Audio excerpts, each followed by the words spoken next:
नमस्ते दोस्तों, कैसे हो आप सब। मैं हूं आपका दोस्त और आज हम एक बहुत ही प्यारी और खास कहानी सुनने वाले हैं जिसका नाम है नदी ने जिस दिन बात की। तो चलो कहानी शुरू करते हैं। कहानी में एक छोटी बच्ची है जिसका नाम है जानवी। एक दिन जानवी नदी के किनारे बैठी रो रही थी। उसकी आंखों से बड़े बड़े आंसू गिर रहे थे। वहां एक नीले रंग का किंगफिशर रामचिरैया उड़ रहा था और एक हरी छिपकली धूप सेंक रही थी। तभी उसे एक धीमी हल्की सी आवाज सुनाई दी। अरे अरे, क्या हुआ। जानवी एकदम चौंक गई क्योंकि उसे लगा वो अकेली है।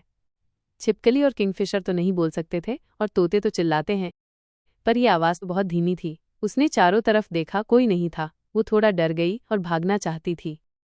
आवाज़ फिर आई, तुम्हें रोना नहीं चाहिए और डरना भी नहीं चाहिए जब तुम रोज रोज मुझसे मिलने आती हो। जानवी सोच में पड़ गई। आवाज़ तो नदी जैसी थी। क्या ये नदी बोल रही है? हाँ हाँ, मुझे सब बताओ, नदी ने कहा, क्योंकि वो नदी ही थी। मुझे जल्दी से समुद्र तक पहुंचना है।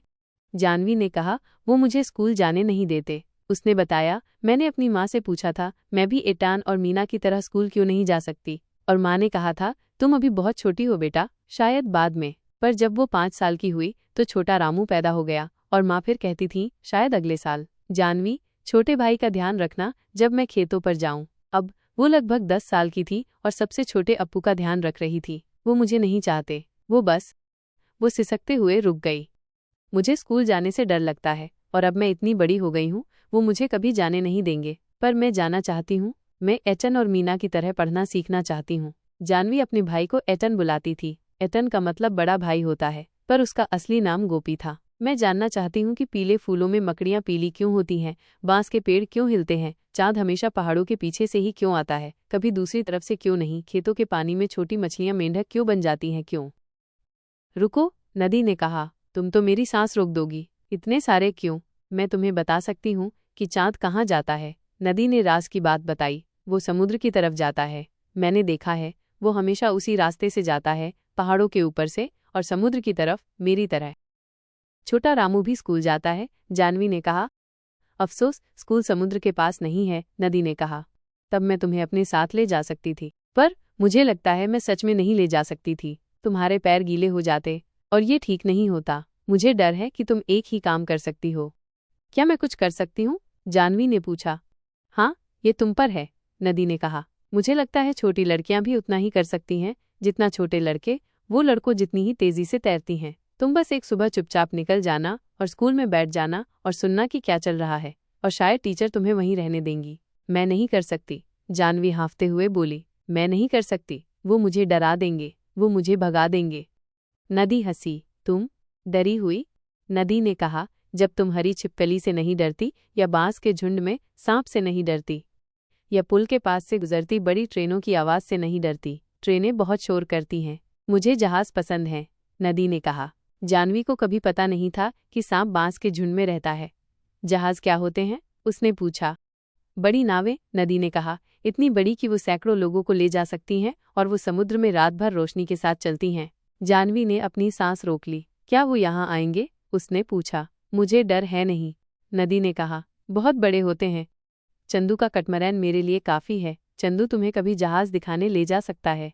वो मुझे कभी जाने नहीं देंगे। जानवी रोई। पहले स्कूल जाने की कोशिश करो, नदी ने कहा। याद रखो, ये तुम पर है। जानवी ने हिम्मत जुटाई। अगले दिन वो स्कूल पहुंची, हांफती हुई। वो दरवाजे पर खड़ी होकर सुन रही थी, जबकि क्लास में अशोक नाम के एक महान राजा की कहानी चल रही थी। छोटा अप्पू उसके कंधे पर सो गया था। वो चुपचाप पास आती गई, जब तक कि वो दूसरों के साथ मिट्टी के फर्श पर सबसे पीछे वाली लाइन में नहीं बैठ गई। छोटा अप्पू ने कोई आवाज़ नहीं की और वो सुनती रही। तुम कहाँ से आई, छोटी बच्ची? टीचर ने पूछा। और तुम्हारा नाम क्या है? तुम मेरी क्लास में नई हो। वो गोपी की बहन है। गोपी अगली क्लास में है, एक लड़के ने कहा। ये जानवी है, दूसरे ने कहा। तो तुम गोपी की छोटी बहन हो? अच्छा लड़का है गोपी। अगर तुम सचमुच मेरे स्कूल आना चाहती हो तो हम तुम्हारे पिता से इस बारे में बात करेंगे। तुम चिंता मत करो, हम कोई रास्ता निकालेंगे। जानवी ने अगली शाम टीचर को अपने घर के गेट की सीढ़ियां चढ़ते हुए देखा जब वो दिया जला रही थी। उसने देखा कि उसके पिता अपनी गाल खुजा रहे थे, जैसे वो चिंता में करते हैं, और टीचर सिर हिला रही थी और कुछ कह रही थी जो उसे समझ नहीं आया। और माँ ने कहा, छोटी जानवी, मुझे तुम्हारी याद आएगी जब तुम स्कूल जाओगी। लड़कियों को उतना सीखना चाहिए जितना वे चाहती हैं। जब मैं तुम्हारी उम्र की थी तब मैं स्कूल जाना चाहती थी, पर तुम्हारी दादी ने नहीं कहा था। पर अब मुझे खुशी है कि टीचर तुम्हारे पिता से बात करने आई। और जानवी ने कहा, माँ, जब मैं बड़ी होंगी तो मैं एक टीचर बनूंगी और मैं हमारे गांव में घर घर जाऊंगी और सभी छोटी लड़कियों को अपने स्कूल आने के लिए कहूंगी और मैं उन्हें वो सब सिखाऊंगी जो मैं सीखने वाली हूँ। और अगली सुबह स्कूल शुरू होने से पहले वो खेतों के बीच के रास्ते से नदी से मिलने गई। मैंने कर दिखाया, उसने नदी को बताया। मैं डरी हुई थी पर मैंने कर दिखाया और वो मुझे जाने दे रहे हैं। मैं अपना नाम लिखना सीखूंगी और हिसाब करना सीखूंगी और ये पता लगाऊंगी कि हमारे धान के खेतों में छोटी मछलियां मेंढक क्यों बन जाती हैं। उसने नदी की धीमी हंसी सुनी। फिर आना, छोटी बच्ची, और मैं तुम्हें समुद्र में चलने वाले जहाज़ों के बारे में सब बताऊंगी। ये कहानी कमला नायर ने लिखी थी और ये उनकी किताब the day the river spoke का एक छोटा सा हिस्सा है।